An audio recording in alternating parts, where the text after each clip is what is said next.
Hey everybody, and welcome to the Cromulent Craic Show. I'm Dylan, or Dillhouse. And I'm Duffy Beer, so Duff Beer, I suppose, Duffy. And we're just a couple of embiggened Egypts who are here to chat about every Simpson episode from the very beginning. So grab a Duff Beer, a crab juice, or a frosty chocolate milkshake. Let's get started. So how you doing today, Duffy Beer? I'm good. We're here, so we are going to record for the Simpsons Roasting on an open fire, and we actually have a lovely warm fire here blazing at the minute. It's lovely and toasty in the room. Very apt. So looking back at Simpsons roasting on an open fire, Duffy Beer, you got some information on us for this. We did our research, and who was this written by, directed by, and when did it air? So it was written by Mimi Pond and directed by David Silverman, and it aired all the way back on December 17th, 1989.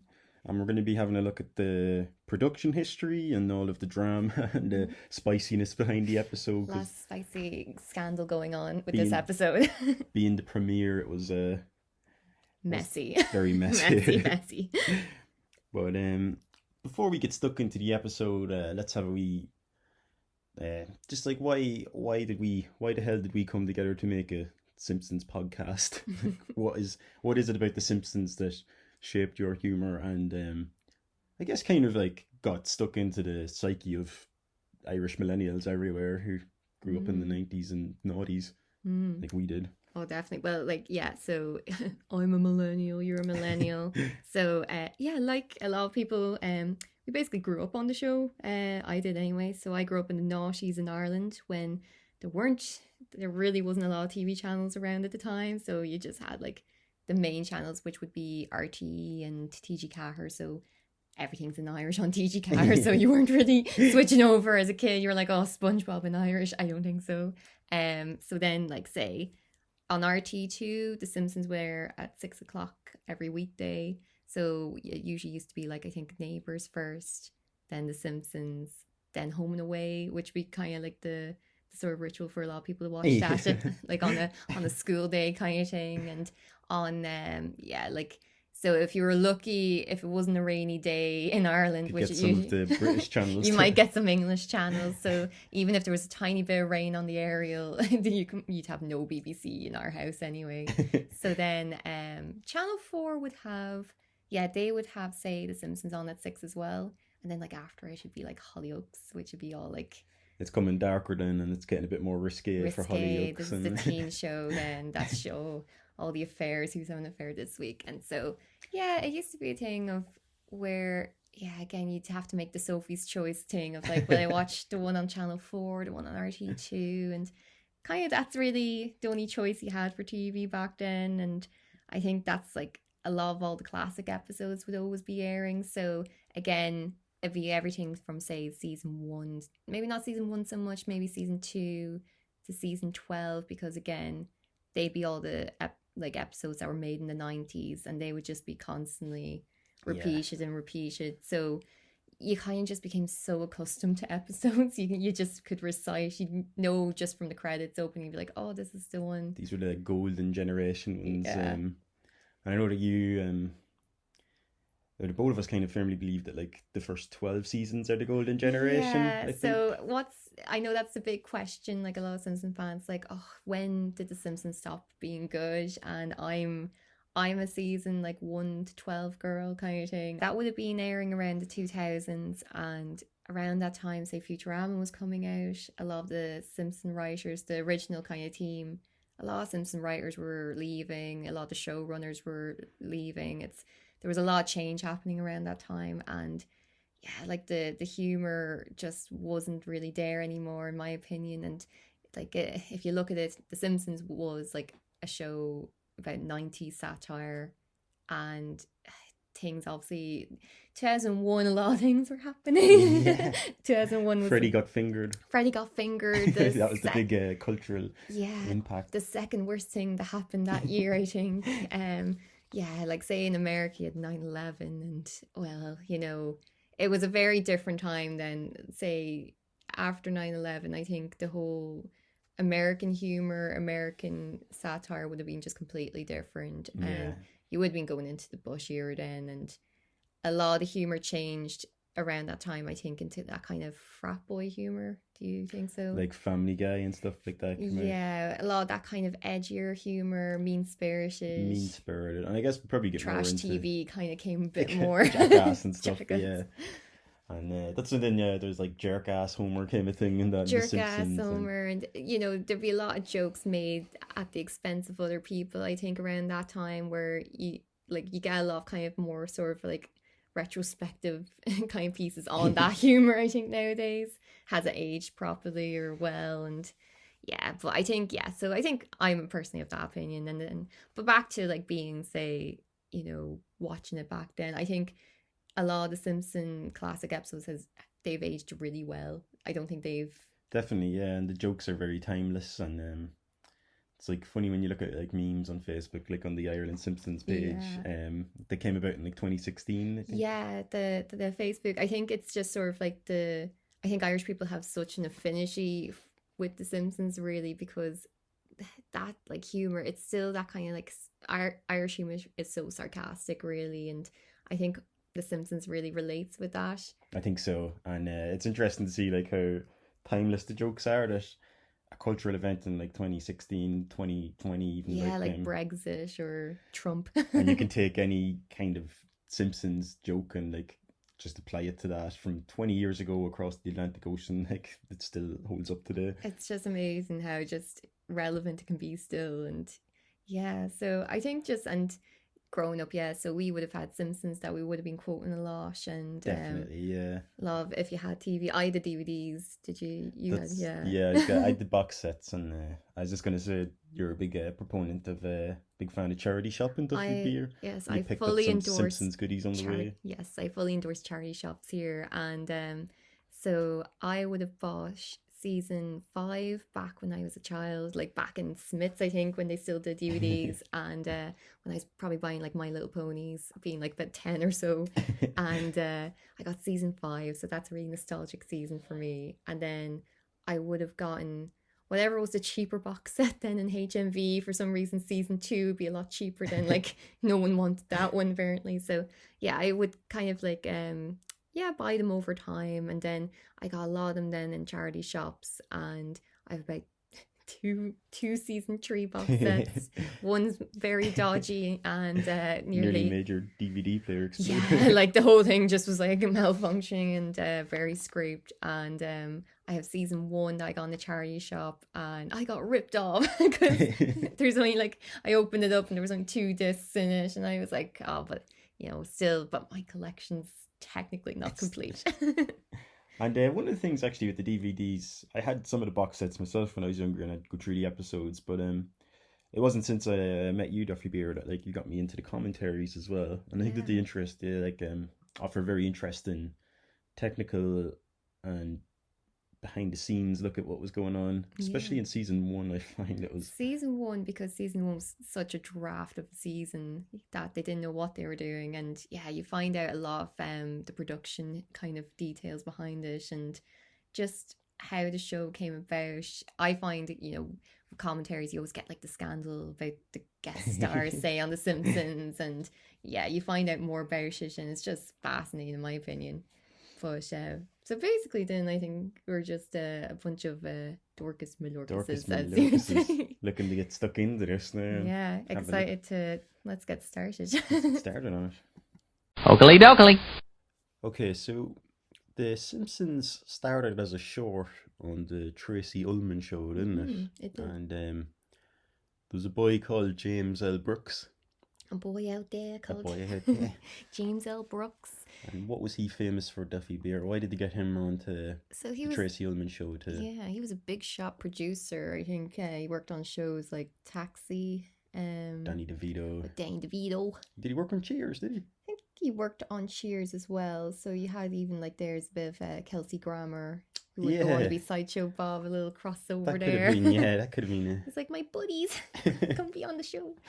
So the producer was James L. Brooks.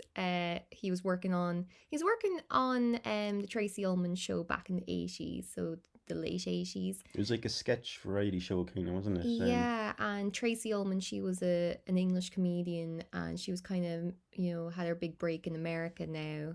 And so he decided he wanted to include kind of animated segments, like around the commercial breaks on the show.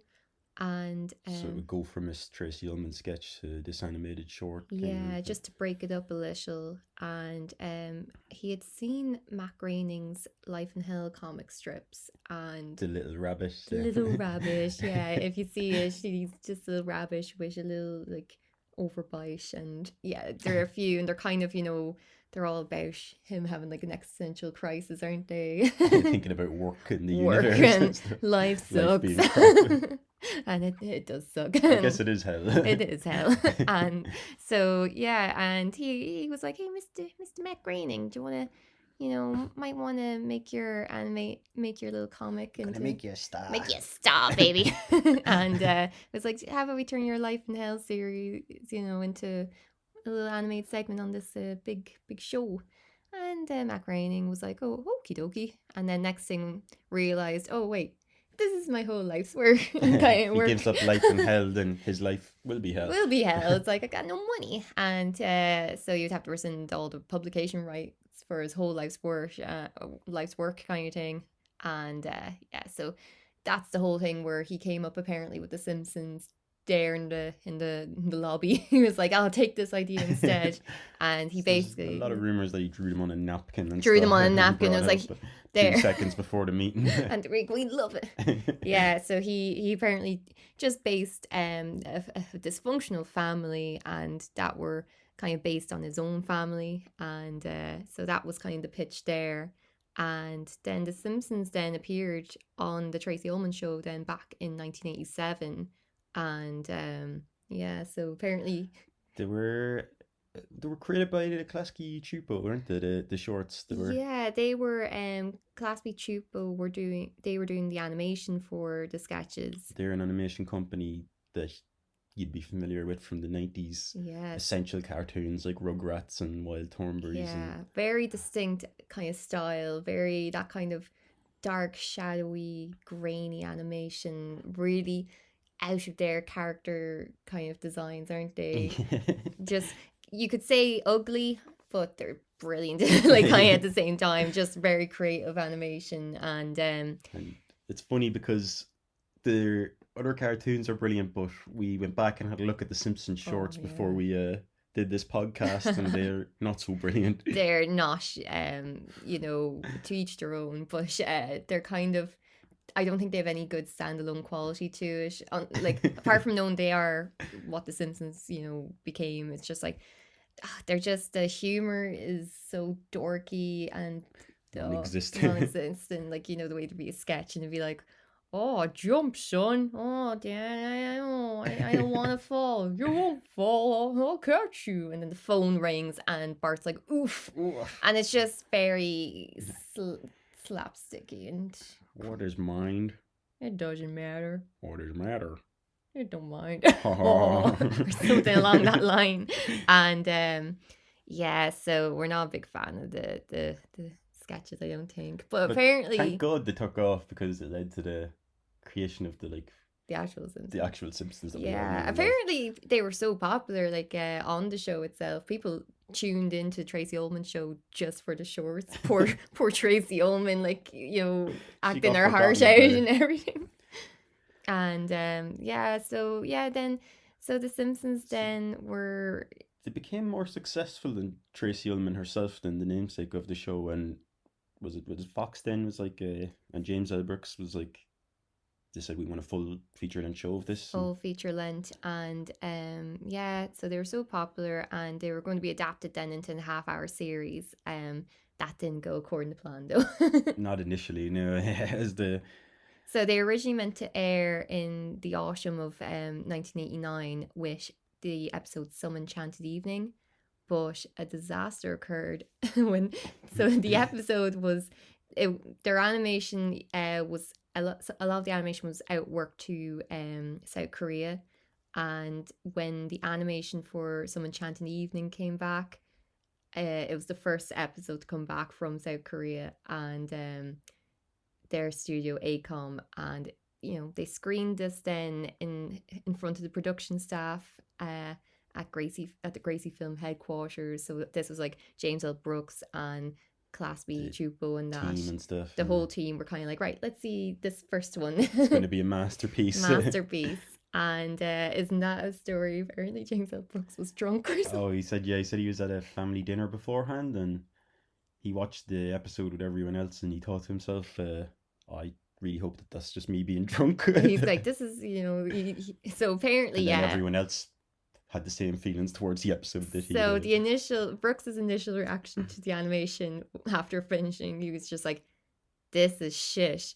And so then Class B Chupo, the animation studio head there, who was Gabor Chupo, an icon, everybody, just he was an animator, so he came from he escaped Soviet Hungary over barbed wire, I think, and went and started a studio in America, obviously, and just from what I've heard, just the best boss ever. The best boss you could ask for. Very loyal employees towards him. Yeah, like a lot of employees actually stayed with Class B Chupo instead of, they were offered the chance to work on Simpsons later down the line, biggest show going, and they're like, no, we kind of like our lives here. Yeah. Very loyal. But yeah, just cool dude. But so James O. Brooks was like, this is shit. And Gabor Chupo was like, what do you mean shit? And James L. Brooks, being really sassy, replied, quote, a foul substance that causes disease. I think Gabor had a good comeback to that as well. Did. He was kind of like, well, yeah, so he was kind of suggesting, no, the animation's not the problem. The real problem might be the quality of the show's writing. And he said, apparently, maybe the script is shit. And then the room, big fights broke out, big fisticuff kind of things. All around the room. And so then basically, because Some Enchanted Evening was so bad, the whole of The Simpsons then hinged on the next episode coming back and being good, which was Bart the Genius, wasn't it? Bart the Genius. So yeah, the animation in Some Enchanted Evening, it just wasn't what they were looking for. It was more cartoony looking, just a lot of kind of that kind of sort of Tiny Toon style animation, when arms are stretched out to here. Very kind of erratic. And the director of that, Ken Butterworth, was like thrown under. We'll probably get more into that in the Some Enchanted Evening episode, but it's referred to as the Butterworth incident. The Butterworth incident, so poor him. But Gabor remained calm though, didn't he? He was like, remember one of the employees was saying like this after the Butterworth incident, we're like, oh no, the Simpsons isn't going to be a thing now. It was terrible, and Gabor was kind of like, you'll be fine, babe. It's okay. Fine, babe, yeah. Just a really chill guy, apparently. And he was right. He was proved right then. He was proved right. And so, yeah, the animation for Bart the Genius did come back, and everyone was, clenching it, really. And no, it came back. And with a few minor animation kind of things, they were like, oh, we can easily fix these issues, really, not redraw, reanimate 70% of the episode kind of. But they had asked then Fox to postpone the series premiere for several months, so the premiere then switched to Simpsons Roasting on an Open Fire, which had to be aired then in December, so that made it the Christmas special. Originally supposed to be the 8th episode, wasn't it? But it was Christmas time and it was ready to. So it was like to go. It was not meant to be. This was not meant to be the first. It was just whatever they had going, and that's why you will notice that the animation is a lot. It's more advanced and refined than even some of the follow-up episodes. It's one of the most advanced episodes of the season. It feels like an actual season 2 or 3 episode. Yeah, it doesn't feel as clunky and kind of, the animation of season 1 is very hit and miss. And this one, not too bad. It'd be fine, babe. Excellent. So let's get started on looking at this Christmas miracle episode, Simpsons Roasting on an Open Fire. Mm-hmm. It aired all the way back in December 17th, 1989. It was the only Simpsons episode of the series to be aired in the 80s. Is that correct? Mm. So we're gonna do a little section now. That's like if you're Irish and you're listening to this, then you know we're reading in the years. Do do do do do. So this is reading in the years And the Duff Beers. and the Duff Beers. Yeah, just to find out about the sort of cultural context of the time, just when this episode was aired. So back in this time around 1989, Charles Haughey was Taoiseach of Ireland. Yeah, The Taoiseach, yeah. the Taoiseach. The Prime Minister, if anyone doesn't know what Taoiseach means. I think it Yeah. means chieftain, isn't it? It's like, Well, that's a better term, I think, yeah. And Patrick Hillary, who in the 70s was once voted the world's sexiest head of state by readers of the German magazine Der Spiegel. He was president of Ireland at the time. we let the sexy men be the president. We like sexy leaders in Ireland. So obviously like Michael D. Higgins. Michael D. Biggins and Biggin Higgins. And so then do you know what were kind of big films around this time? Was it Back to the Future Part 2 in the UK? Part 2 And the National Lampoon's Christmas Vacation in the USA. in the USA box office. You had a lot of options for your Christmas comedy back then. Yeah. If you're in America, you would have been getting the Simpsons and the National Lampoons around the same The time. Lucky Yanks. The Lucky Yanks. And I couldn't find any information about the box office data for Ireland at the time. Did we even have cinemas at the time? It's like My Left Foot, just going to be airing the whole time. And so also then, because it's a Christmas episode, what was the Christmas number one? It was Band-Aids, do you know it's Christmas? Do they know it's Christmas? So that was even though that song was like about 4 years old at this stage, it was stuck into the stuck Irish in charts. the Irish charts. And the UK had a spicier number. It's a very interesting one. Yeah, it just Let's Party by Jive Bunny and the Master Mixers. That was the UK number one. And It's a father-son duo who did mega mixes of famous Christmas songs at the time. yeah, they seem to be just like father and son that would play in pubs, I think. And basically this song is just a terrible mashup of Slade's Merry Christmas Everybody, Wizards I Wish It Could Be Christmas Every Day, and everybody's favorite pedophile Gary Glitter's Another Rock and Roll Christmas. So didn't age too well. did not age too well. This song is just like it just takes those three songs. So basically just adds like a trumpet. Brum, brum, brum, brum, brum, brum. Come on, Gaza. And then just like no editing, just goes straight into the song. And it's not. Yeah, there's no I think it's censored heavily very, nowadays. if you look up this version on YouTube now, it's censored without the Gary Glitter part, Yeah. which was apparently one of the biggest songs at the time. Christmas, it was like the Mariah Carey. That one. was like the All I Want for Christmas back. It was like the most played Christmas song on UK radio apparently every Christmas. Just like obviously this is like before the 90s, I think, before he got arrested.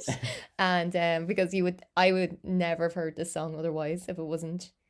Yeah, I think I was familiar with it, but I haven't heard it in a long time. Oh gosh. And yeah, but Jive Bunny and the Mega Mixers, If you see the art actually for the album cover, it's like if you see some deviant art, kind of dark web stuff. very tasty album artwork. Yeah, just it's Like kind of soulless Christmas bunny. this is the life is hell. This is what I think of. It's this with like big anime eyes, just something very off. Really out there. Yeah, and just with the Gary Glitter thing, just everything feels a bit creepy and a bit. Not to dunk too much on Jive Bunny either. No, I'm sure. Yeah, it was a very sincere project. Just it's a shame. And and just again because reeling in the years and beers. On this day, back on the same day this episode aired, back on the 17th, 1989. The Romanian Revolution, also known as the Christmas Revolution, was taking place. So yeah, there was a lot of in 1989. There was a lot of former Soviet countries protesting, having revolutions, and this was the Romanian one, the Christmas Revolution. Yeah, a lot of violent protests were taking place on this day apparently, and Which is interesting then to look back at how long ago it actually was that it aired and how much the world has changed since then. how And much it's just Europe has changed completely. and just it's very strange to think the Simpsons also just having that little part in history at the same Yeah. time. Just there's a big contrast. So yeah, so there's your fun history lesson. They're reading in the years and the Duff Beer. And the Duff Beers. Ay, caramba! So, Simpsons Roasting on an Open Fire. It's the first episode that was aired in America. Mm-hmm. And I think, as we see with a lot of season 1 episodes, they didn't really nail down what they wanted to do for the intro, because this one actually doesn't have an intro at all. No. It's just called the Simpsons Holiday Special, which There's no opening sequence, like your credits that and the theme song and everything. no chalkboard gags, no couch gags. It's just the Simpsons Holiday Special. Like you probably see with a lot of other sitcoms at the time where it'd be like the whatever holiday special, and But it's down the line. yeah, they're just like going full on, like here's a holiday special. first in with the holiday special. And it opens at the school. Yeah, this is our we're introduced to the Springfield Elementary School. So they're having a wee Christmas pageant, and there's one kid talks about Knecht Ruprecht, a companion of Saint Nicholas, and who's like Saint Nicholas in German folklore. And a little fun fact, in the German version of The Simpsons, the family dog is named Knecht Ruprecht rather than Santa's Little Helper. That's very interesting. Yeah, so didn't know that one. it's just a wee translation thing. Nick Ruprecht. Yeah. Lisa does a weird tribal dance. So I think this was an animation error they had as well, where she was meant to wear tights. She looks naked. But she looks naked. She looks like she's wearing, yeah. And Bart sings Jingle Bells, Batman Smells. And I can't remember actually. We watched the commentary and they mentioned this. It wasn't The Simpsons that started this. No, I think this was already like a little kind of like schoolyard kind of. We had it, and I never associate with The Simpsons. I had it too. Yeah. I think every schoolyard had it. It's kind of like the weird S that everyone drew on the copybooks Yeah. where it just got around. For the cool. So yeah, and I think it's a good way. The recital kind of establishes the family archetypes well. Homer is an oafish but well-meaning kind of father, family man. Marge is a doting mother. She's looking at the kids and she's like, "There's Bart's class," and Bart is bratty, like he's already kind of being the joker. And that's another thing with this episode. When we were mentioned, it seems a bit more advanced than some of the later episodes. Is the characters are mostly themselves. They're themselves. I know. Whereas in season 1 they can be quite inconsistent with Yeah, who they are. Homer's more the rock of sense, really, or the voice of reason, and Marge is a little bit oafish. And, Marge is the one that's kind of, yeah, we'll get to that because it's very. In this one, like you said, when we're first introduced to them, I guess it's a good first episode in that regard because it introduced the characters as you're going to be seeing them throughout most of the seasons, even past this one. Yeah. And yeah, I think it does it really well. And then, so yeah, it's a good way as well with the episode because when we get to say the family are in their home and Marge is writing a letter to someone, and there's a lot more like kind of convenient exposition about the family in the letter. She's writing a letter and she's like, "Oh well, Lisa's getting full A's and that, and Bart, we love Bart." What are you gonna do, Bart? Yeah, so you kind of get an idea, and Bart and Lisa, they're writing letters to Santa, and Lisa's asking for a pony, which is always like a running thing then in Simpsons, and Bart wants a tattoo, and Marge and Homer are like, hell no. I think Homer's like, when you get your own money, maybe. And but then the next day Bart sneaks away and he does get the tattoo, and he wants to get one saying mother on his arm, thinking Marge will like it, and I kind of think that's cute. I think that's when I think of Bart, and obviously there is a lot of kind of bad boy Bart, and what way do we take Bart throughout the show? But I always think that there's always a sense of well-being in him as well. Yeah, he's a bit of a troublemaker, a bit of a kind of maybe silly kid, but I like episodes. I think there's a few episodes in the earlier seasons where he's kind of a bit of a shit stirrer, really, and he is a brat, but it's like an unlikable brat nearly. He makes trouble rather than he just gets into trouble. So it's good when we get these heartfelt moments with him where being more stupid near you. Yeah, It's just like mean it's spirited. more endearing, really. And yeah, and so poor Marge then finds him, and Bart's getting like a tattoo, and it's like mosh. He doesn't get finished, and Marge is like has to get the laser surgery for Bart then to To get remove the removed, tattoo. which is meant to like when you think of a 10-year-old getting that, that's meant to be so painful. And That's the big jar that they have for the Christmas savings there, yeah, isn't like it? Marge keeps this jar. Her neck must be in bits because she's given this big jar of like cash, like full on coins and everything, and it's stuck in her hair. That's what I should do with my hair, Duffy Beer. I've got the big Yeah, curly hair. I can fit you have in a big every store afro. that's got €1 every Yeah, time. if you're like, oh, I'm paying for dinner tonight, and so she's like, oh, I'll have to use the family. That's the family budget, really, Christmas budget. And she thinks Homer will be getting his Christmas bonus this year. It'd be grand. We can pay for Christmas that way. However, Homer's at work at the time and he hmm, finds out. so Mr. Burns is like, no, you aren't getting your annual Christmas bonus. Mr. Burns is like a Grinchy character, I think and is there actually a bit as well where Homer's looking quite sad and he's like, at least I've got the jar of the jar money. of money, and so then when he finds out, then Marge spent the family's money on the tattoo removal. Homer has to moonlight as a he has to like go be a shopping mall Santa. Barney, his friend Barney Gumble, Suggested with it. his blonde hair in this episode. It's the first time we see Barney and it's the first time we see Mo. I think so. Yeah, Yeah, yeah. because yeah, and well, chronologically as the episodes are aired, not as the episodes uh, were The, intentionally supposed to be developed. yeah. But Barney has blonde hair and we're in Moe's Tavern and A Barney suggests to him that he can do the Santa. Santa thing, and Barney's doing it, and yeah, it's and then it goes into kind of like a little training scene. So Homer's like, asked, you like kids? And he's like, what, all the time? And it's like, and he's like, oh yeah, I love kids. And he's there. There's like a funny scene of him trying to name the reindeer, and he's like, Nixon, Nixon. and everyone's favorite reindeer, and yeah, and just things of like the instructor is on his lap, and he's like, Teaching him how to reactive a kid's like being a wee brat, and he's calls like him Tubby. calls him Tubby. He's like, why are you like? It's like, Homer, no.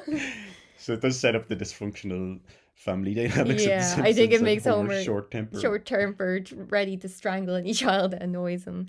And I think it's, and throughout the episode as well, Homer finds himself in the shadow of his perfect neighbor, Ned Flanders. Ned Flanders. And you made a point, Duffy Beer, actually, that like in these earlier episodes, Ned Flanders is more of like a really polite like well-doing neighbor than the super Christian Ned Flanders that we're Yeah, used like to. we all kind of know the term I think Flanderized and that, and you know, yeah, Ned seems to be introduced to be like the perfect neighbor, Tin is more that he's got a great job and a lot great of job, money and and he he can can treat afford his family this. really well. And yeah, you don't really get, I think it's not until maybe season 2 that you kind of get an idea that he's even a Christian. And then I don't think it gets to like maybe season 3, 4 that it plays upon that a bit more. And then we go down the line. And even I think I saw a thing where, so Ned has big extravagant Christmas like Christmas lights on the house, and they say like Xmas, and I'm pretty sure like Ned Flanders, I'm not sure, There's like no maybe way down he'd the be calling it line he Xmas. would be like, it's Christ. And he'd have like a real probably Protestant kind of Christmas as well that would be more Yeah, low budget. low budget. It's like, no Christmas, no, those No Christmas big presents are lights. sinful, son.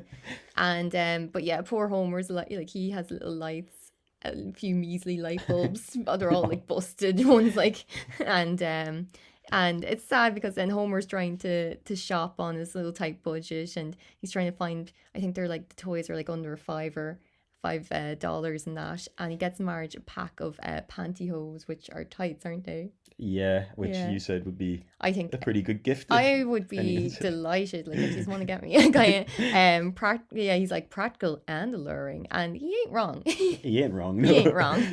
And he bumps into Ned outside, and he's just more embarrassed then, because all the presents, he bumps into him, and all the presents fall on the ground, and they're picking them up, and they're mostly Ned's, like, except for there's like a little pork chop chew toy you got, Maggie. It's a doggy toy kind of, It's a little but doggy toy. I don't really know because Maggie's only very, very small, and I think she'd probably still like the She'd present. be Like, I fine. mean, She'd she's not going to enjoy. be annoyed of getting a pork chop chew toy as That'd much be as she'd great crack for a baby, I think. like a big extravagant present. Yeah. And then, Get a baby a box and they'd be happy at her yeah, video. just something that jingles. Yeah. And and then Homer resorts. He has to steal a Christmas tree as well because there's no Christmas tree in the house. And he goes out to like someone's forest and he's getting shot at. Yeah. And because Marge's sisters, Patty and Selma, I think, are introduced in this episode as well.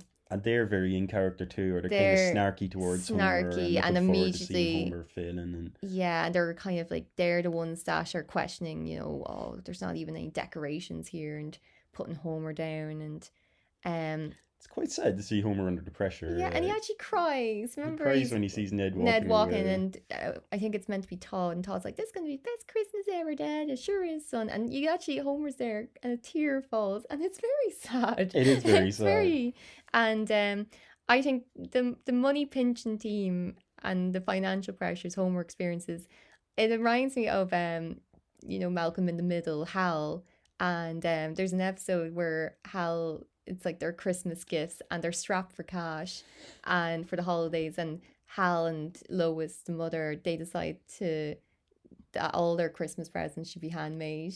So, because they can't afford anything for their Poor Hal isn't confident in his gifts. No, he's making this little board game with, and but and Hal sees then suddenly the thoughtful quality gifts the son's made, apparently in the episode, and this at the start of the episode was and he and he has this little shoddy gifts, and he panics, and he tries to push forward with all like the gumption he can muster, but he's trying to not disappoint his family at Christmas. And I find, like, say a show like that, like both Hal and Homer in this episode, they're bumbling, father figures, but they're still caring fathers. They just really want to do well by their family and not let their Yeah. family down or disappoint their family. They're just trying to do everything they can for them, and It's very similar shows actually, with like the dynamics of the families and Yeah. stuff. Trying to I think, and they're kind of that. Yeah, I just think they're good. You could watch the two seasons or the two shows the two together. episodes definitely as a Christmas double take. Or Double take. And then and then Homer and Bart goes, and his friends are like, egging him on to take I bet you can't take his beard off. yeah. And he sits on Homer's lap and snatches his beard off him, exposing his secret. And Bart's like, awesome. He's like, he apologized for the prank, and he's like, oh, geez, Dad, you must really love us to stoop this low. Yeah, he's quite like He reassures Homer in that Yeah. way. he pities Homer, and Yeah. yeah, it's kind of like what we were saying earlier, where he is a brat, where he jumps on his lap to take the beard off, but then he's kind of like feels sorry for his dad and wants to help him. Then isn't it Yeah. when the And then Homer, at the end of all this, he's like, "Oh, son, at least we'll get some big bucks and buy nice presents." And then he ends up only getting like measly $13. so the Barney convinces them then to take $13 to the dog track and in dog track, and do some dog race betting. dog racing. It's like, oh, you spend $13, get so much back. And and Homer bets. It's kind of like a little cliche kind of underdog story kind of thing. TV shows at the time Yeah. would have had a lot of It's like, underdog oh, stories, and Yeah, Homer bets all of the money, all $13 on a last minute edition called Santa's Little Helper. He's like, "Oh, that's a sign, son," and Bart's like, "I think that's a coincidence, Dad." And so he bets the money on that, and but the Greyhound unfortunately finishes last. and there's a bit where like the race is over and the winners are all in and they're like waiting for Santa's little helper to It's like, I finish. don't want to leave till our dog finishes. And he's like, "Oh, the hell with this." Yeah. And and as Homer and Bart leave the track, they see the dog's owner. So I hate this scene. It's so sad. Yeah. It's very the dog's owner is there. "Get out of here! You've lost for the last time!" And throws a stone at him, chasing him away. And and then Santa's little helper runs towards Homer, and he leaps into his arms. And Bart really wants to keep the dog. Bart's like, then "Can we keep him, Dad?" Homer's like, but he's a loser. He's pathetic. He's And the dog licks him. A Simpson. Oh, it's a very touching scene. It's very touching. And, yeah, poor dog's getting abused, isn't it? Yeah, and that's actually a real thing that, I think the writers, someone wrote in a letter thanking them for writing that and highlighting it, because unfortunately it is a big issue, and it's a big issue for any animals, but with greyhounds especially. And yeah, poor greyhounds, if they're not performing well, then there's not every owner's a good owner, unfortunately. No, unfortunately. But Santa's little helper gets a little second chance here with the Simpsons, and the family are home waiting for Homer and Bart to come home, and Marge's sisters are trashing Homer as they do. And there's even a bit here where Lisa gives this kind of big speech about, he's my father figure, and you know what, he's the only father figure I have, and he shapes my little kind of perception of life and that. And it's kind of a good little speech because it kind of gives an idea of Lisa's character and how mature she is, and yeah, well beyond her years, kind of. And then the guys return home, and then Bart introduces Santa's little helper to the others, and they all really love him, and they all really like they don't care. Christmas present, yeah, they don't care about Marge. Like doesn't care about the Christmas bonus and yeah, the family immediately just falls in love with the dog, and they celebrate then by singing Rudolph the Red-Nosed Reindeer. And yeah, and there's then a couple of things you spotted in the scenes before this Duffy Beer. One of them was that like there's a shot where like one of the pictures in the background, it's like of a really zoomed in smiley face, but it's upside down. Upside down. It's like Bart. So the bit where Marge runs up to Homer and at the last scene there, and then it's like you can see a picture of Bart upside down, and you're like, huh. And the lamp is also upside down, Yeah. So the whole background is upside down, flipped over, and yeah, and then there's I just find it funny. So it ends on this kind of like, oh, the Simpsons, from the Simpsons, Merry Christmas, like a little snapshot, Christmas card style greeting card thing. And it's such a it's a very bizarre shot because Marge looks very off model. If you pause it, she's there and she kind of drunk or horny looking, really. She's biting her lip and she has this strange overbite, and her eyes are all like half open, and Homer looks kind of scared by he's it. like, Marge, not in front of your sisters. And it's kind of like, they obviously froze it just, I think, mid-shot on that image, and it literally, if they waited 2 seconds, because it was obviously like a mid-blink, but it's a funny little thing. I just think it's like, guys, a lot of funny animation quirks. Funny animation, and it's just like, oh, guys, you literally could have just maybe fixed that wee bit, just a different.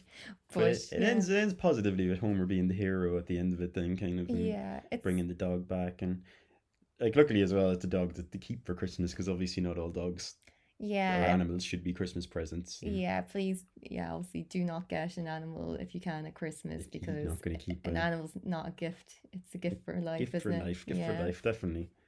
But I think there's Rudolph the Red-Nosed Reindeer, the sing at the end. That's your favourite version of that song. I think so as well. It's like, what was it? He'll go down in history like Attila the Hun.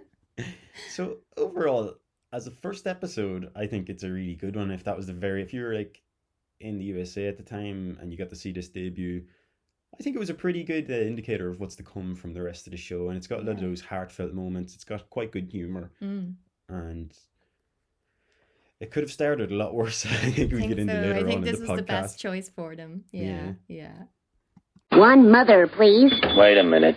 How old are you? 21, sir. Get in a chair.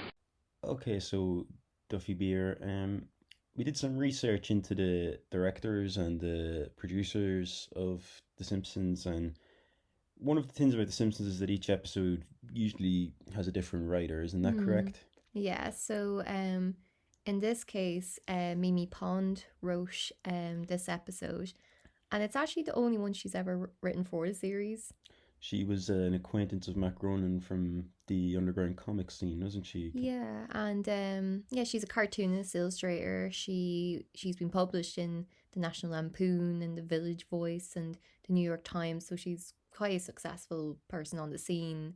And yeah, her and her husband knew Mac Groening before The Simpsons happened, and when he was working on Life in Hell. And when the series came along, Mac Groening was asking his cartoon friends if they wanted to write any episodes, and Mimi said yes. And yeah.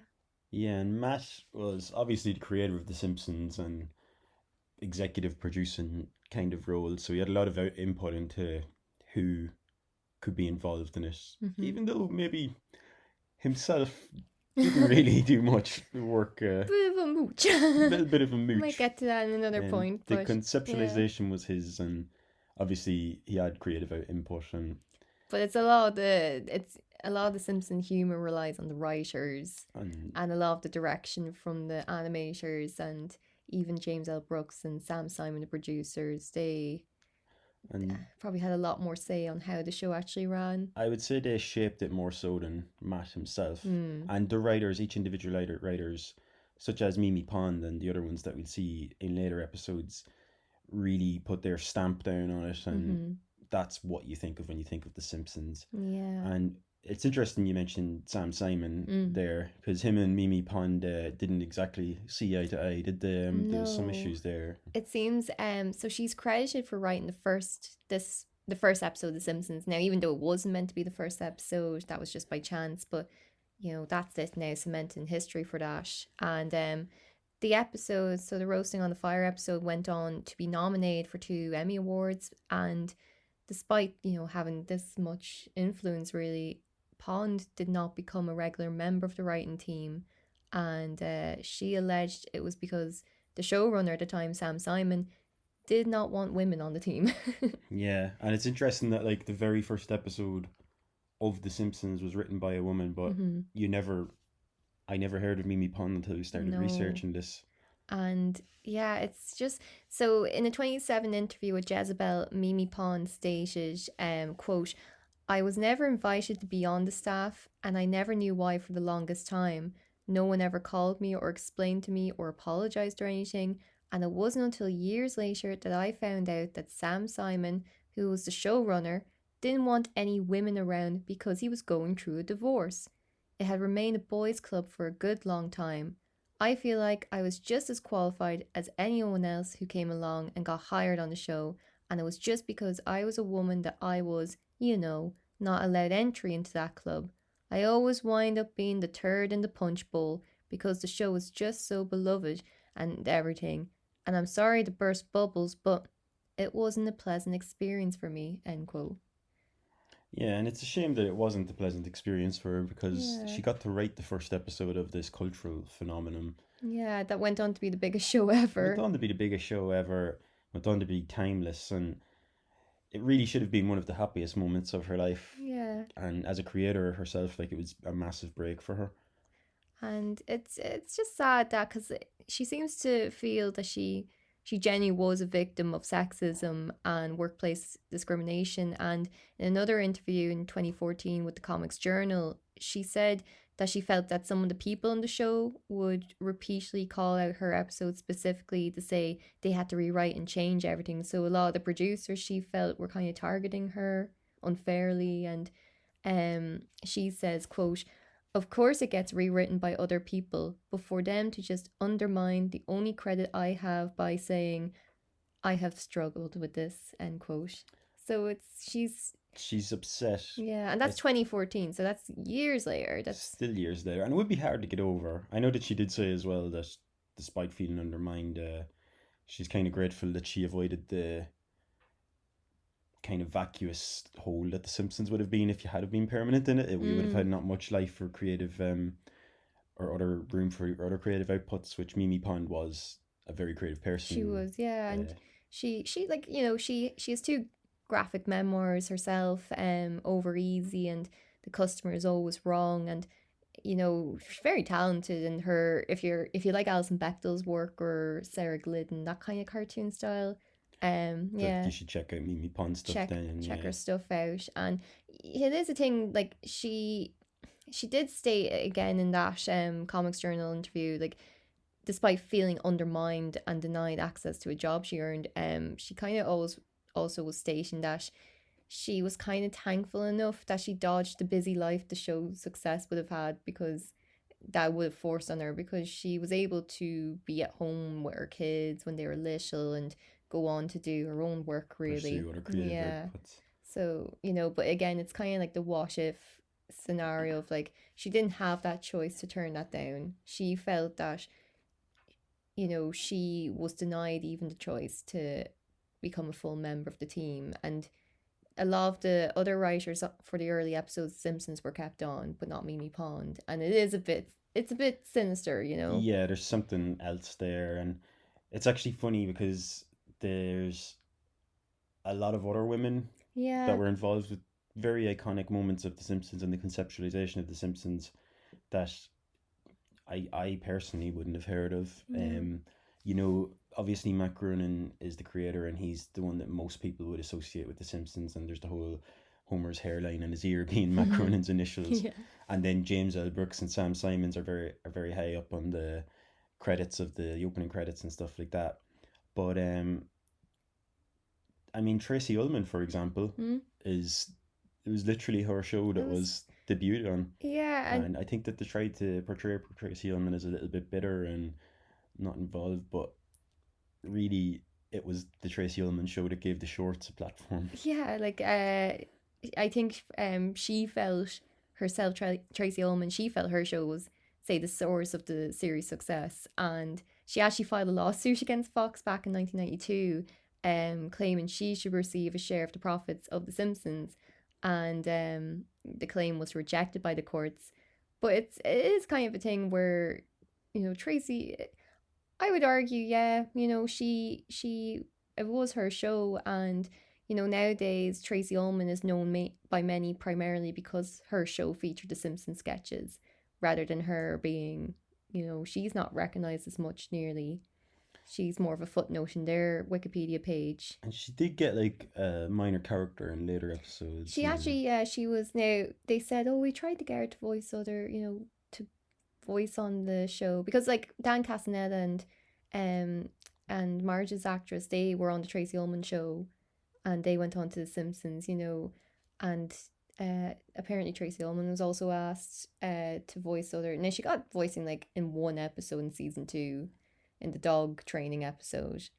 But yeah, it feels like she was overlooked or kind of put down. Her input wasn't nearly as important, where I think she could have, maybe not the same as James L. Brooks, but even just maybe deserve a bit more recognition. And there was actually another interesting cartoon, an interesting short on the Tracy Ullman show. I personally find it more visually interesting than the Yeah. Simpsons shorts. And it was by M.K. Brown, who was an American cartoonist. She was an American And cartoonist. she did Yeah. Dr. Ngatu. Yeah, if you see it, it's like Dr. N exclamation mark got that do. And yeah, that was actually the first cartoon seen on the Ullman show, airing as the sole animated short for the first couple of weeks, then alternating with the Simpsons shorts for the rest of the season. And yeah, if the shorts, they were also animated by Klasky Supo, and they had a really cool surreal watercolor looked. They looked like a combo of like MTV animated bumps Yeah, back from the and 90s. illustrate. They kind of remind me. I had school books in my French class. That kind of like With strange the illustration showing yeah, you the know, those like scenarios. European illustrated designs, kind of that kind of really. Do you know, you feel like you have old textbooks? These were like designs from the 80s and 90s. Kind of felt like that. And yeah, and after appearing like say 6 times, Dr. Ngatu was dropped at the conclusion of the first season in favor of The Simpsons. And it's like the show itself, it's so MK Brown, who was, you know, female cartoonist who did these, and the show was about a doctor and just her like, I'm going on a blind date, and very surreal. Short, very short, kind of Yeah, just the anime. snappy kind of Yeah, the cute. things themselves very slice of life, kind of very simple kind of story. I'm going on a blind date. Oh, I better wear my good shoes or something. Yeah. Something like that. It's there's not a lot of like kind of wackiness. It's just the animation that's The very visuals wacky. are very cool. And yeah, and it's actually sad because I think there's like it's like lost media. There's only like 4 episodes, say. Yeah, I think there's only 4 episodes you can get, and then there's 2 that never aired. That's because The Simpsons became too iconic. Yeah, and And Duffy Beer, just talking about The Simpsons being iconic, like what would you say is the one characteristic of The Simpsons that you'd associate with them? Yeah, so everyone I think knows obviously The Simpsons. They'll describe them as like funny yellow kind of characters. Yellow characters. The yellowness is the big thing. And yeah, and so the person that apparently Georgie Palouse, so again I think she was Hungarian. She was a Hungarian kind of colorist. And she was the animation colorist who chose to make the Simpsons skin yellow, thus making them the most recognizable cartoon characters in history. But this credit, it's repeatedly given to Matt Groening, and you know he's always Matt Groening always wanted his characters to stand out, and he had just drawn them as black and white characters. And even he admitted, like in a 2007 interview with Playboy, of all magazines, with Playboy, that Georgie, he conceded that Georgie was the one that came up with it, and he admitted, saying that, quote, Georgie, quote, sorry, has never gotten proper credit, end quote. Like he admits that she never got the credit. He was kind of getting that credit. And you could argue, or you could at least make an argument that the colour of The Simpsons is nearly more recognisable and iconic than the art style Matt Groening drew at first, because his art style would be mostly associated with the shorts that were quite ugly. Quite ugly. They might have drawn on a napkin. And it's not, again, taking away credit from him for his, obviously, concept and that. It's just more that, again, Georgie Palouse, it's just these women behind the scenes that were also talented in their own right. Unfortunately, Fox at the time wasn't really. Yeah, whether it was Tracy Ullman, who a very talented comedian actress, or, MK Brown, who kind of just had her stuff totally forgotten about. And then you had Georgie Palouse. And Mimi Pond wrote this episode, and even if it wasn't meant to be the first episode, it still was the first episode, and she never got invited back. Which is, I think, a sad little kind of, just a little thing in our Simpsons kind of history here. Worst episode ever. Okay, so I think we're ready to rank and review Simpsons Roasting on Open Fire. We've had a good look there at the lore of the episode and history. And this was a particularly long one, probably because it's the intro episode, and the series obviously didn't have the smoothest ride up to this. Like, no. The 8th episode had to be brought to be the premiere one as a Christmas special. Something you'd usually expect, as you said earlier on the podcast, from a more established show. Yeah, like a couple of seasons in, maybe, and definitely a couple of months in. Anyway. At least it didn't start with a clip show. Yeah, that's true. You got none. It could have been that though if the Butterworth incident wasn't resolved. It wasn't. So the way we're going to rank this episode is that Duffy Beer actually come up with a really good, interesting ranking system that was specifically designed for how we enjoy The Simpsons personally. Mm-hmm. Duffy Beer, you broke it into 4 categories: emotion, laughs, lines, and story. And out of those 4 categories, we rank each one on a scale of 1 to 3, and then take a total of that. So all you math nerds out there, it's time to tune. Must be, whoa, this is spicy. So the first category that we're going to be ranking is emotion. So this is more pathos, I think you said. Yeah, like kind of heartfelt emotion. So if an episode kind of made you, teary. It was the tearjerker episodes. Yeah. Those nice Marge and Homer moments, or the father-daughter, father-son moments. Yeah, there's just something a bit more to it that really, it just hits you in the feels.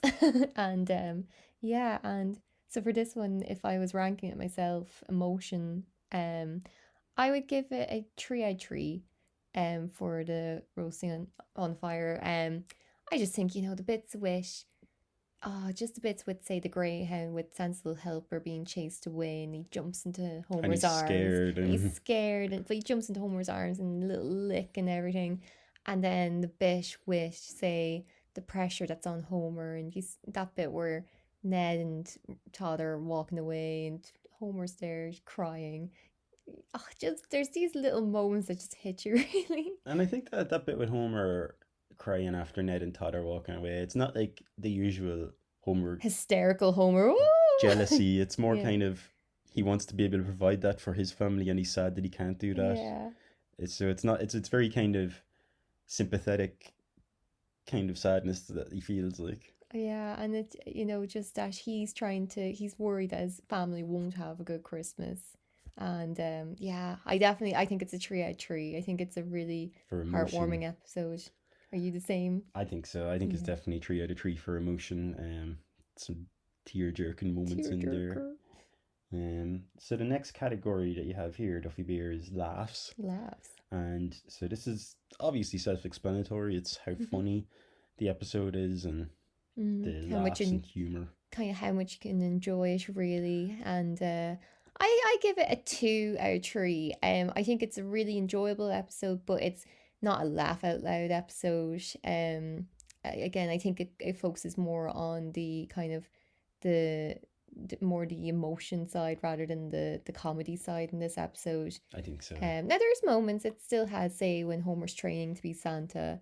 I think all those scenes are quite funny, and With the instructor, With the the Santa instructor sitting on his lap. And it's like Tubby. It's Yeah. like, why are you little? There is moments of like, it kind of makes you grin a wee bit, but there's none where I'm absolutely in hysterics. But I think it's a decent 2 out of 3 for me. I think it is an episode where you have consistently got a smile on your face, and that seems like 2 out of 3 is a fair one for 2 that. out of 3. Obviously, as we go on in the episodes, that this would probably give examples of like 1 out of 3 for laughs, which would be offensively bad. Well, there's going to be a few, I'm sure. But 2 out of 3, as Meatloaf said, isn't too bad. Isn't too bad. So the next category we have is lines, as in memorable lines, memorable moments and scenes from episodes. So obviously, to jump forward to give an example, dental plan. Lisa needs plan. braces is a memorable line. Ingrained into your brain. The most memorable line. Yeah, and as we know from The Simpsons with meme culture and everything, there's just, a quote or even a word or something, and it'll come from a certain episode that you're just immediately think of it. It's just so iconic. Has to be the most quotable show of all time. I'd say, yeah. That and Father Ted in our kind of From Irish being culture, I think. an Irish millennial, those were the 2 shows that you'd like quote at school the next day after watching them in the evening. It's just you cannot get away. Yeah.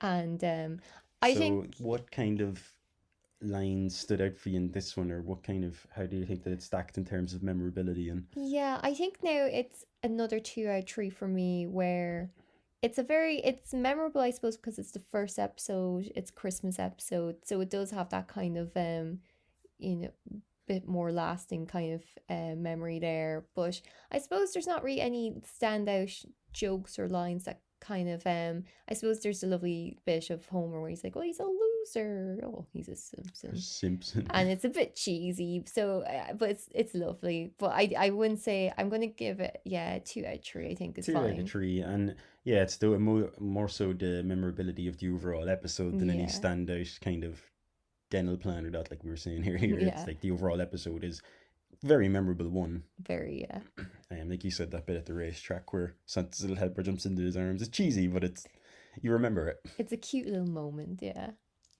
And so the final category that we rank out of 3 is story, and this is going to be how the episode flows in a 3-arc structure, how consistent the characters are, how consistent the overall story is. So how would you say this one ranks in terms of story, Duffy Beer? I think the story flows very well in this, where, from the very beginning to the very end, everything just works. It's very fluid, I think. It goes from, say, Homer needs money, and it's his journey kind of and his troubles. And then it ends on a note where it ends on a nice kind of, like, you'll have a few Simpson episodes, especially in season 1, where it just ends suddenly, or it's just so abrupt, or there's no real closure. And I find with this story, and everyone, like, say that Homer is Homer, what we would think of Homer, same with Marge, Lisa, Bart, whereas in other episodes sometimes Homer could be jerk ass Homer, and it's just, or there'd be like a random plot hole maybe. I don't know. Just I think everything works really well with this episode, and I would give it a 3 out of 3. I would agree with that. There's no real problems with the story here. No, I I mean, think it doesn't start with a Christmas episode and then the Simpsons end up in Africa or yeah. like It's just Asia. 1 minute. It's like, oh, we're going to this. We're going to Comic-Con convention, and next thing, oh, Homer's a tennis They're superstar. not suddenly electrocuting each other in the psychiatrist's Yeah. office. But yeah, I'd agree with that. Yeah. So then the final rankings for this are we gave emotion a 3 out of 3. We gave laughs a 2 out of 3. We gave memorable lines and moments and quotes a 2 out of 3. And we gave story a 3 out of 3. Hmm. This means that it's a 10 out of 12 episode Hmm. or a 4 out of 5 episode. Hmm. And I would say it's a well earned one because it's a really, really strong intro to the series. It's a very it's a lovely it's not just a Christmas episode. It's a nice episode to watch as well. And there might be ones I think that are just stronger episodes maybe, but I think this is especially for what like they made the right choice putting this forward, I think, even as a pilot. I think so, yeah. Because it's definitely one of the most advanced episodes of season 1, like we said earlier. Mm. And I think it really sets up what is to come for the rest of the Simpsons, especially from seasons 1 to 12, which is when we were watching, like we said. And this episode just really... Obviously, there's other ones that do these things better and that make you more emotional or that make you laugh more or something. But I think this one gives a nice taste of what's to come, more so than a lot of other ones in season 1. Definitely. So another thing we're going to do at the end of each episode, once we rank them, we're going to put them into our tier list. Mm-hmm. Now, we're currently working on a website that we're hoping to have up sometime soon. We can't make any commitments to that yet because we have like real work commitments and stuff Life. getting in the way of it. But on the website, we plan on having every podcast episode available, every ranking of each episode available, both from myself and Duffy Beer. And you know, nothing is set in stone yet, and we might do some write-ups or something if we're interested, some essay work or something like that maybe. We'll see how we get on. And we'll also have a tier list, so kind of like you probably saw them before with lots of things like A tier or S tier, B tier. But for our ones we tried to make them Simpsons specific tiers. So the bottom tier is obviously the dud. The dud. Per Millhouse. Up from that then is Craptacular. So the dud, it's not great, but it's okay. not the dud. It's not but the dud. It's still not amazing. And then up from Craptacular is Oakley Dokley for episodes that are mid-tier, serviceable kind of Simpsons episodes. And then the top 2 tiers, we have chock full of heady goodness. And that one came from the episode where, I don't know if you remember, when Bart takes the bag of ice out in Apu's store in the Quickie Mart and the bear Bobo's head is in it. And Apu says chock full of heady goodness. So this is for heady. some good heady episodes. And then for ones that are really classics, really amazing, or you 5 out of 5. 5 out of 5, or you could describe them as we have here, groin-grabbingly transcendent. Yeah. Where do we get that one from, Duffy Beer? I suppose, do you remember Homer is a food critic, and when he's trying, what's another word for and Lisa's like transcendent, and Homer's like, what about groin-grabbingly transcendent, because groin-grabbingly is apparently amazing. So yeah, that's our 5 out of 5 S tier kind of stuff. Really, Groin-grabbingly transcendent. If an episode is in there, then it is a must-watch. You think you automatically think, well, every episode of Simpsons could be in that, and then you realize, yeah, there's a few that kind of there are a few that vary really, don't they, on quality? I think so. Yeah, there's some very inconsistent episodes coming up soon, I think. Season 1 especially. Season 1 especially. So for a 4 out of 5 episode on the ranking that we did earlier, so this where would we put that one? Yeah, so the Christmas roasting on a fire, it is chock full of heady goodness. I think so. And that will be available on the website to view as well. And just before we go, we're both big fans of music, both big fans of indie music particularly, and we like sharing songs with each other and sharing songs with everyone and hearing about new songs. So a cool segment that we thought to do is that we could recommend a song that ties in with the episode, or a lyric that ties in with the episode. If you were thinking of kind of a Simpson sort of music video, if you had fan-made one. clips of this episode, Simpsons on a Roasting Fire.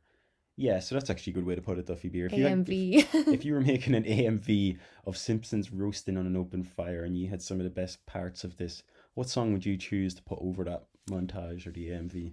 So I was thinking of Sufjan Stevens' Christmas in the Room, because it's a nice. song, it's a gorgeous song about, you know, you don't need presents, shopping malls, the whole kind of hecticness of Christmas. It's just like, no, all you need is the love, just the two people, you know, two people in a room. Yeah. And that's Christmas. And the new dog. Yeah.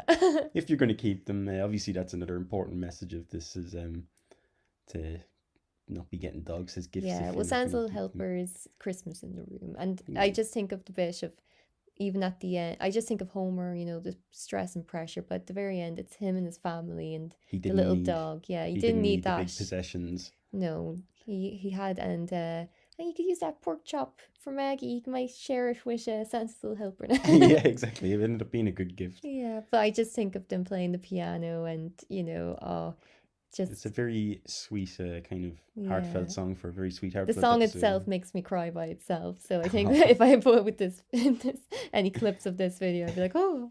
But yeah, it's like Christmas in the room. It's a very nice song. And I know it's January now at the time of recording this, but it's a song that you can listen to anytime. And we definitely recommend it. Anyone listening to this podcast checks it out afterwards. It's Sufjan Stevens' Christmas in the Room. Christmas in the Room. So, yeah, I think that's it for the first episode, really, of the Cromulent Craic Show. We'll be recording as much as we can. Obviously, we've got other stuff to do as well and that, but this is a project that isn't set in stone, I wouldn't say. We don't really have any limits on it yet of what we hope to do or what we're not going to do. I think we set out to do the first 12 seasons because those are the ones that we love. This is just a wee passion kind of project for us. That we've just decided that we talk about The Simpsons like a lot, and we said let's make a podcast about it because we're doing it anyway. We'd be doing this anyway. And yeah, if there's like anything cool that we think of, like as I said, write-ups, we both enjoy writing. Instagram, and it would be on Instagram, we'd be on YouTube, whatever. keep an eye out for Blinky Joyce. Keep an eye out for Blinky Joyce. So Blinky meets James Joyce. Duffy Beer really likes illustration and art and stuff like that, and you put that to good use making a little mascot for the Cromulent Craic Show. It's a combination of Blinky the three-eyed fish, Ned Flanders, and then we decided we tie in a bit of our own heritage with it as well. But James Joyce, kind of our Crumb as well. Our Crumb's in there too, because we both like underground comics as well. So it's like a four-way mashup, but we decided to call it Blinky Joyce. He's very mutated in that way. And he's got his little green hat on as well. Yeah. He'd be our mascot, so if you see him about anywhere, it's one of our social media pages or website or something, like we said. Hopefully we don't get sued. Hopefully not. So yeah, that was it. Simpsons Roasting on an Open Fire. Check it out if you haven't seen it in a while, because it's actually held up very well. Yeah. And that's really it from the first episode of the Cromulent Craic Show. Hi diddly ho, it's time to go. Hi diddly ho, it's time to go. Do do do do do do do do do. Rudolph the red-nosed reindeer had a very shiny nose, and if you ever saw it, you would even say it was like a light bulb. Bart!